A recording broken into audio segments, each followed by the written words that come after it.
ಜಲಾಶಯದ 19ನೇ crest gate chain link cut ಆಗಿದೆ. ಹೀಗಾಗಿ 105 ಅಡಿ ಟಿಎಂಸಿಯಲ್ಲಿ 55ರಿಂದ 65 ಟಿಎಂಸಿವರೆಗೂ ನೀರು ಖಾಲಿ ಮಾಡುವ ಅನಿವಾರ್ಯತೆ ಎದುರಾಗಿದೆ.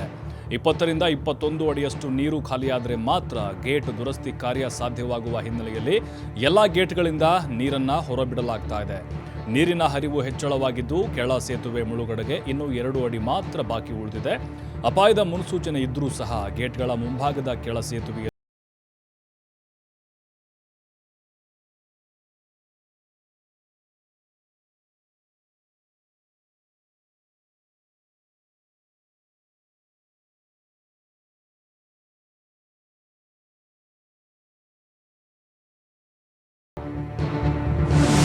ತುಂಗಭದ್ರಾ ಜಲಾಶಯದ 19ನೇ ಗೇಟ್ನ ಚೈನ್ ಲಿಂಕ್ ಕಟ್ಟಾದ ಹಿನ್ನೆಲೆಯಲ್ಲಿ ಜಲಾಶಯದಿಂದ ಅಪಾರ ಪ್ರಮಾಣದ ನೀರನ್ನು ಬಿಡುಗಡೆ ಮಾಡಲಾಗ್ತಾ ಇದೆ.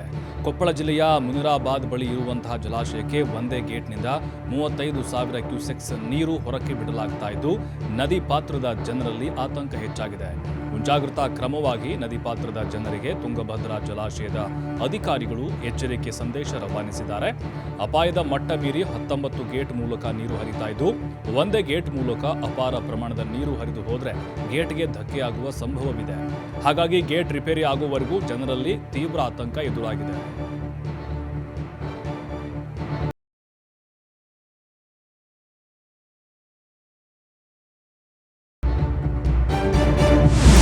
ತುಂಗಭದ್ರಾ ಡ್ಯಾಂ ಬಗ್ಗೆ ಸಚಿವ ಶಿವರಾಜ್ ತಂಗಡಗಿ ಪ್ರತಿಕ್ರಿಯೆ ನೀಡಿದ್ದಾರೆ. ಈಗಾಗಲೇ ಸಿಎಂ ಹಾಗೂ ಡಿಸಿಎಂ ಜೊತೆಗೆ ಮಾತನಾಡಿದ್ದೇನೆ. ಹೈದರಾಬಾದ್ನಿಂದ ಈಗಾಗಲೇ ತಜ್ಞರು ಡ್ಯಾಂಗೆ ಬಂದಿದ್ದಾರೆ. ಡ್ಯಾಂ ಹಾಗೂ ನೀರನ್ನ ರಕ್ಷಣೆ ಮಾಡೋದು ಮುಖ್ಯ ಕೆಲಸ.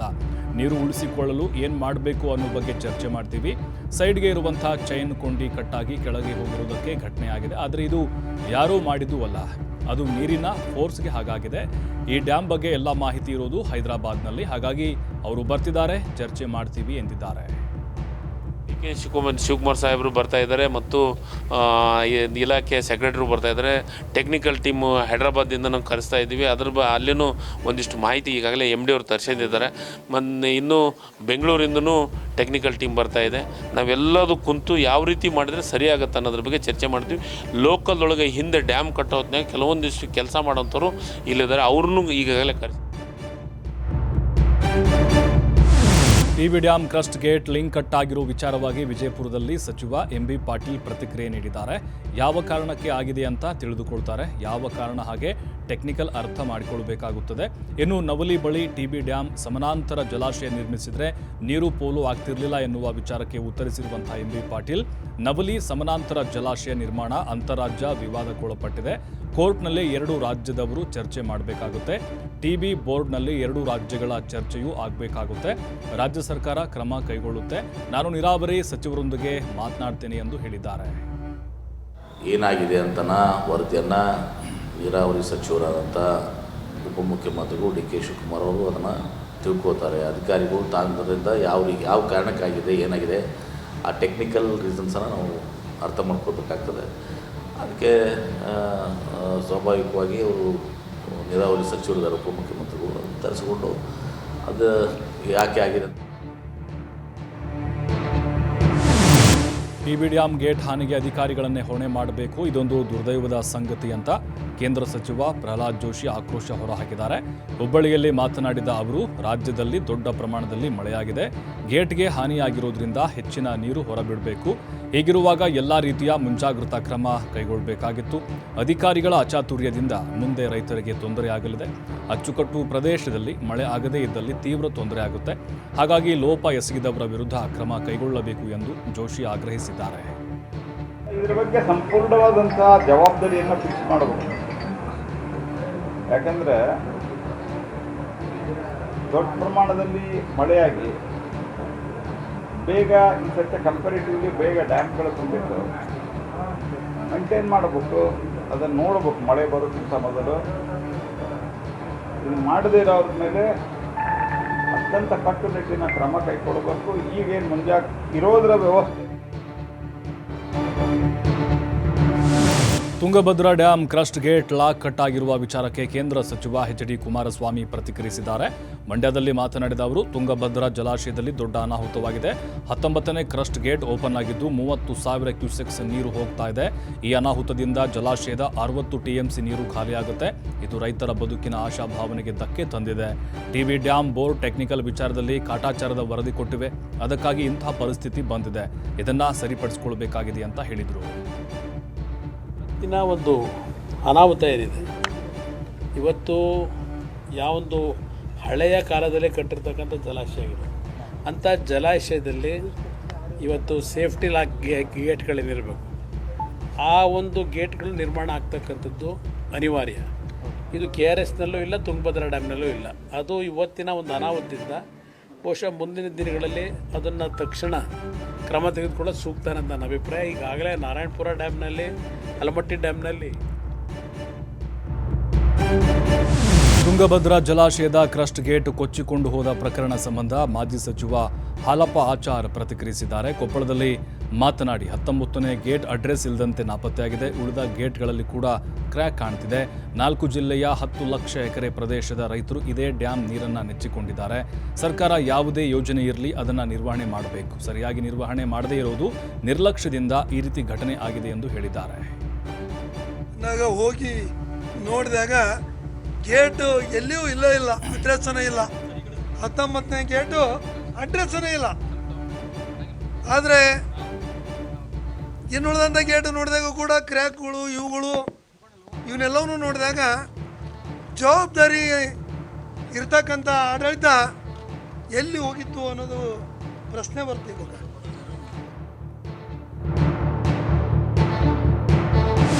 ಬಿಜೆಪಿಯಲ್ಲಿ ರಮೇಶ್ ಜಾರಕಿಹೊಳಿ ಯತ್ನಾಳ್ ನೇತೃತ್ವದಲ್ಲಿ ಮತ್ತೊಂದು ಪಾದಯಾತ್ರೆ ವಿಚಾರವಾಗಿ ಸಚಿವ MB ಪಾಟೀಲ್ ಲೇವಡಿ ಮಾಡಿದ್ದಾರೆ. ಬಿಜೆಪಿಯಲ್ಲಿ 20 ಬಣಗಳಿದ್ದಾವೆ. 20 ಬಣದಿಂದ ಒಂದೊಂದು ಪಾದಯಾತ್ರೆ ಮಾಡಿಕೊಳ್ಳಿ. ವಿಜೇಂದ್ರ BSY ಒಂದು ಬಣ, BL ಸಂತೋಷ್ ಮತ್ತೊಂದು ಬಣ, R ಅಶೋಕ್ ಬಣ, ಅಶ್ವಥ್ ನಾರಾಯಣ್ ಬಣ, ರಮೇಶ್ ಜಾರಕಿಹೊಳಿ, ಯತ್ನಾಳ್, ಹೀಗೆ ಬಹಳ ಗುಂಪು ಇವೆ. ನನ್ನ ಪ್ರಕಾರ 15ರಿಂದ 20 ಬಣಗಳಿವೆ. ಎಲ್ಲರೂ ಪಾದಯಾತ್ರೆ ಮಾಡಲಿ ಅಂತ ಲೇವಡಿ ಮಾಡಿದರು. ನೀವು ಹೇಳ್ತೀರಿ 2 ಬಣ ಅಂತ ಹೇಳ್ತೀರಿ. ನನ್ನ ಪ್ರಕಾರ 20 ಬಣ ಅದಾವೆ. ಅಶೋಕ್ ಅವ್ರದ್ದೊಂದು, ವಿಜೇಂದ್ರ ಮತ್ತು ಅವ್ರ ತಂದೆಯವ್ರದ್ದೊಂದು, ಅಶ್ವಥ್ ನಾರಾಯಣದೊಂದು, ಯತ್ನಾಳ್ ಅವ್ರದ್ದು ಮತ್ತು ಯಾರು ನಿಮ್ಮ ರಮೇಶ್ ಜಾರಕಿಹೊಳಿದೊಂದು, ಭಾಳ ಗ್ರೂಪ್ಗಳಿದಾವೆ. BL ಸಂತೋಷ್ ಅವ್ರದ್ದು. ನನ್ನ ಪ್ರಕಾರ ಒಂದು 15-20 ಗ್ರೂಪ್ ಅದಾವೆ. ರಾಜ್ಯಪಾಲರು ಪ್ರಾಸಿಕ್ಯೂಷನ್ಗೆ ಅನುಮತಿ ಕೊಟ್ಟರೆ ಎದುರಿಸಲು ನಾವು ತಯಾರಾಗಿದ್ದೇವೆ ಅಂತ ಗೃಹ ಸಚಿವ ಡಾಕ್ಟರ್ ಜಿ ಪರಮೇಶ್ವರ್ ಹೇಳಿದ್ದಾರೆ. ಬೆಂಗಳೂರಿನಲ್ಲಿ ಮಾತನಾಡಿದ ಅವರು, ರಾಜ್ಯಪಾಲರು ಪ್ರಾಸಿಕ್ಯೂಷನ್ ಕೊಟ್ಟರೆ ನಾವು ಕಾನೂನು ಸಮರಕ್ಕೆ ಸಿದ್ಧರಾಗಿದ್ದೇವೆ. ಕಾನೂನು ಪ್ರಕಾರವೇ ಹೋರಾಟ ನಡೆಸ್ತೇವೆ. ಆದರೆ ಅದಕ್ಕೆ ಅವಕಾಶ ಇಲ್ಲ ಅನ್ನೋ ನಿರೀಕ್ಷೆ ಇದೆ. ರಾಜ್ಯಪಾಲರು ಕಾನೂನು ಚೌಕಟ್ಟನ್ನು ಮೀರಿ ಹೋಗಲ್ಲ. ಶೋಕಾಸ್ ನೋಟಿಸ್ ವಾಪಸ್ ಪಡೆದು ಪ್ರಾಸಿಕ್ಯೂಷನ್ ಮನವಿ ತಿರಸ್ಕರಿಸ್ತಾರೆ. ಆ ನಂಬಿಕೆ ನಮಗಿದೆ ಅಂತ ಪರಮೇಶ್ವರ್ ಹೇಳಿದ್ದಾರೆ. ನಾವು ಕೂಡ ಕಾನೂನು ಒಂದು ವೇಳೆ ರಾಜ್ಯಪಾಲರು ಮುಂದುವರಿದರೆ, ಅವರು ಪ್ರಾಸಿಕ್ಯೂಷನ್ ಸ್ಯಾಂಕ್ಷನ್ ಕೊಟ್ಟರೆ ನಾವು ಅದನ್ನು ಕಾನೂನಿನ ಪ್ರಕಾರನೇ ಹೋರಾಟ ಮಾಡಬೇಕು. ಬೇರೆ ವಿಧಿ ಇಲ್ಲ ನಮಗೆ. ಅದರಿಂದ ಅದಕ್ಕೆ ನಾವು ತಯಾರಿದ್ದೇವೆ.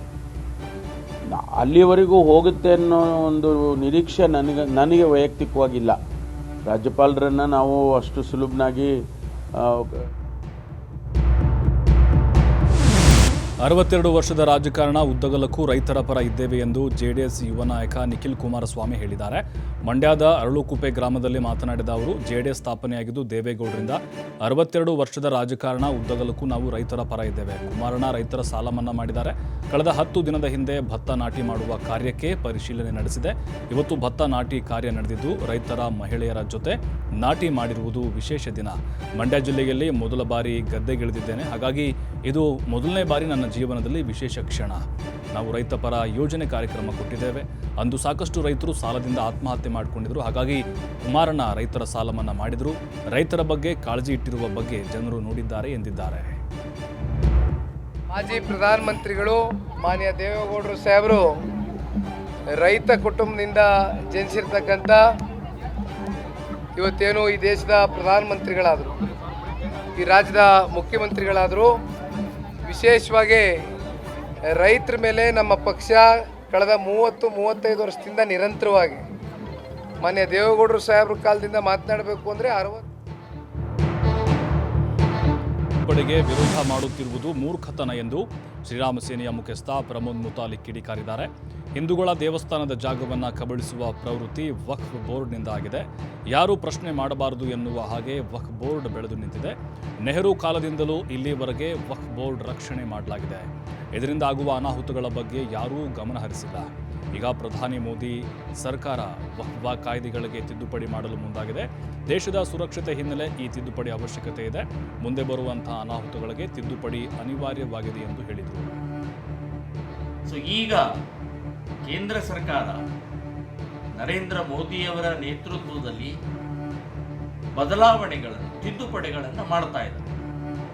ಇದಕ್ಕೆ ವಿರೋಧ ಪಕ್ಷದವರು ಒಟ್ಟಾಗಿ ಇಂಡಿ ಅನ್ನುವಂಥ ಏನು ಒಕ್ಕೂಟ ಇದೆ, ಸೊ ಒಟ್ಟಾಗಿ ಬಹಳ ದೊಡ್ಡ ಪ್ರಮಾಣದಲ್ಲಿ ಪ್ರತಿಭಟನೆ.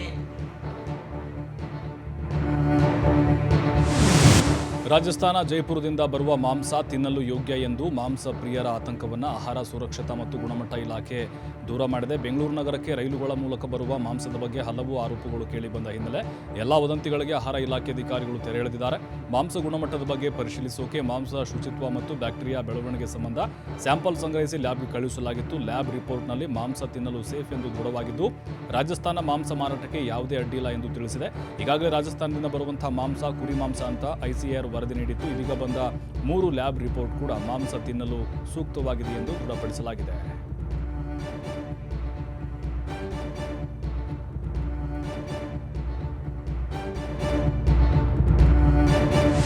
ಮಾಂಸ ಸೇಫ್ ಎಂದು ವರದಿ ಬಂದಿದೆ ಎಂದು ಅಬ್ದುಲ್ ರಜಾಕ್ ಹೇಳಿದ್ದಾರೆ. ಬೆಂಗಳೂರಿನಲ್ಲಿ ಮಾತನಾಡಿದ ಅವರು, ನಾವು ನಾಯಿಯ ಹತ್ತಿರಕ್ಕೂ ಕೂಡ ಸುಳಿಯದವರು ನಾಯಿ ಮಾಂಸ ತಂದಿದ್ದಾರೆ ಎಂದರು. ನಂತರ ಕಳಪೆ ಮಾಂಸ ಅಂದರು. ಆರೋಪ ಮಾಡಿದವರಿಗೆ ಮುಖಭಂಗವಾಗಿದೆ. ಸುಳ್ಳು ಆರೋಪ ಮಾಡಿದವರ ಮೇಲೆ ಕ್ರಮವಾಗಬೇಕು ಅಂತ ಸರ್ಕಾರಕ್ಕೆ ಆಗ್ರಹ ಮಾಡ್ತೀನಿ ಎಂದರು. ಅಲ್ಲದೆ ಸರ್ಕಾರಕ್ಕೆ ನಾಡಿಗೆ ಮಸಿ ಬೆಳೆಯುವ ಕೆಲಸ ಮಾಡಿದರು. ಇಂಥವ್ರಿಗೆ ಶಿಕ್ಷೆ ಆಗಲೇಬೇಕು. ಅಬ್ದುಲ್ ರಜಾಕ್ಗೆ ಕೆಟ್ಟ ಹೆಸರನ್ನ ತರಬೇಕು ಅಂತ ಮಾಡಿದ ಷಡ್ಯಂತ್ರ ಇದು ಅಂತ ಆರೋಪಿಸಿದರು. ಹೇಳೋದು ಮೊದಲು ಇವರ ವಾದ ಇದ್ದಿದ್ದು ಇದು ನಾಯಿ ಮಾಂಸ ಅಂತ. ಇವ್ರು ಎಲ್ಲಿ ನೋಡಿದ್ರು ನಾಯಿ ಮಾಂಸ ಅಂತ ಇವ್ರಿಗೆ ಹೆಂಗೆ ಗೊತ್ತಾಯಿತು? ಇದೊಂದು ಷಡ್ಯಂತ್ರ. ಯಾಕೆ ಅಂತ ಹೇಳಿದ್ರೆ ಕರೆಕ್ಟು ಅದೇ ಟೈಮ್ಗೆ ಅದೇ ಸಂದರ್ಭದಲ್ಲಿ ಎಲ್ಲರೂ ಒಂದು ಖಾಸಗಿ ಚಾನಲ್ಲೂ ಬಂದಿತ್ತು, ಅವರಿಬ್ಬರೂ ಬಂದಿದ್ದರು, ಆ ಪಿಂಪ್ಕೆರೆಹಳ್ಳಿ ಬಂದಿದ್ದ, ಅವರಿಗೆಲ್ಲ ಏನು ಕೆಲಸ ಅಲ್ಲಿ? ರಸ್ತೆ ಪಕ್ಕ ನಿಲ್ಲಿಸಿದ್ದ ಸ್ಕೂಟರ್ನ ದುಷ್ಕರ್ಮಿಯೊಬ್ಬ ಕದ್ದೊಯ್ದಿರುವಂತಹ ಘಟನೆ ಬೆಂಗಳೂರಿನ ಹೆಬ್ಬಾಳದಲ್ಲಿ ನಡೆದಿದೆ. ಕೀ ಸಮೇತ ಸ್ಕೂಟರ್ ನಿಲ್ಲಿಸಿ ತರಕಾರಿ ತರೋಕೆ ಹೋಗಿದ್ದ ಮಹಿಳೆ ವಾಪಸ್ ಬರೋದ್ರೊಳಗೆ ಆಕ್ಟಿವಾ ಗಾಡಿ ಕಣ್ಮರೆಯಾಗಿದೆ. ಹೆಬ್ಬಾಳದ ಚೋಳನಹಳ್ಳಿ ಮಿನಿ ಮಾರ್ಟ್ ಮುಂಭಾಗದಲ್ಲಿ ಈ ಘಟನೆ ನಡೆದಿದೆ. ಅತ್ತ ಇತ್ತ ನೋಡಿ ಸ್ಕೂಟರ್ ಸ್ಟಾರ್ಟ್ ಮಾಡಿಕೊಂಡು ಕಳ್ಳ ಪರಾರಿಯಾಗಿರುವಂತಹ ದೃಶ್ಯ CCTVಯಲ್ಲಿ ಸೆರೆಯಾಗಿದೆ. ಕಳ್ಳತನದ ಬಗ್ಗೆ ಹೆಬ್ಬಾಳ ಪೊಲೀಸ್ ಠಾಣೆಯಲ್ಲಿ FIR ದಾಖಲಾಗಿದೆ.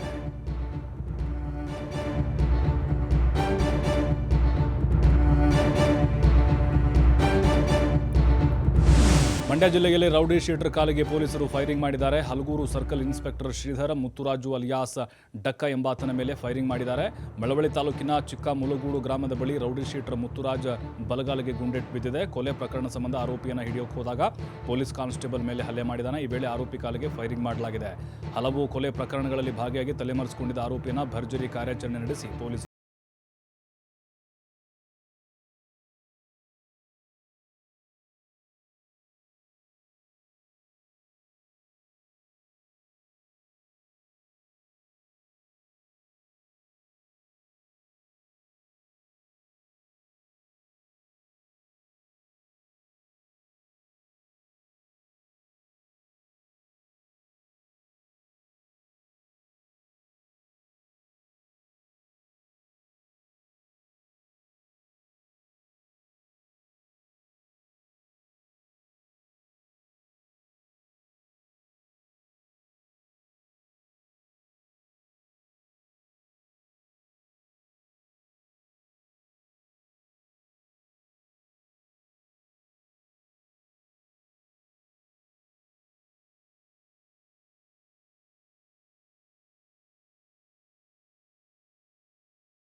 ಕೇಂದ್ರದಲ್ಲಿ ಇಕ್ಕಟ್ಟಿನಲ್ಲೇ 2 ಕೊಠಡಿಗಳಲ್ಲಿ ರೋಗಿಗಳಿಗೆ ಚಿಕಿತ್ಸೆ ನೀಡಲಾಗ್ತಾ ಇತ್ತು. 2 ಕೊಠಡಿಗಳಲ್ಲಿ ರೋಗಿಗಳು ಔಷಧ, ಪೀಠೋಪಕರಣ, ವೈದ್ಯಕೀಯ ಸಲಕರಣೆಗಳನ್ನು ನೀಡಲಾಗಿತ್ತು. ಆಸ್ಪತ್ರೆ ಕಟ್ಟಡ ಕೆಡವಿ ಹೊಸ ಆಸ್ಪತ್ರೆಗೆ ಮನವಿ ಮಾಡಿದರೂ ಆರೋಗ್ಯ ಇಲಾಖೆ ನಿರ್ಲಕ್ಷ್ಯ ವಹಿಸಿದೆ. ಹೊಸ ಕಟ್ಟಡ ನೀಡುವಂತೆ ಆರೋಗ್ಯ ಸಚಿವರಿಗೆ ಗ್ರಾಮಸ್ಥರು ಆಗ್ರಹಿಸಿದ್ದಾರೆ.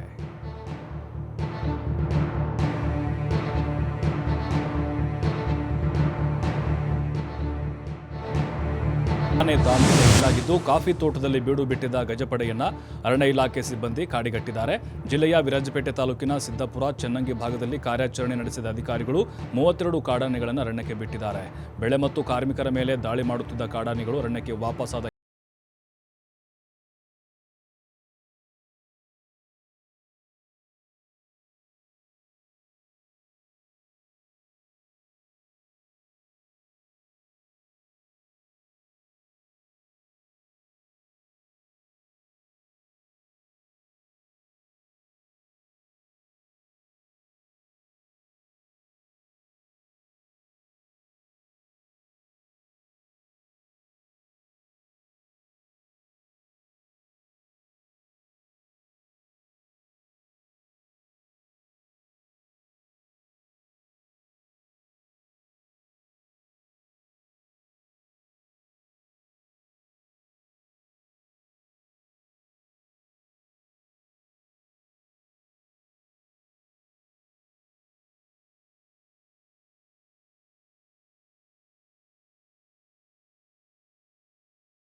ಸೂಚಿ ಪರದಲ್ಲಿ ಇನ್ನೂ ಮೃತದೇಹದ ಭಾಗಗಳು ಪತ್ತೆಯಾಗಿವೆ.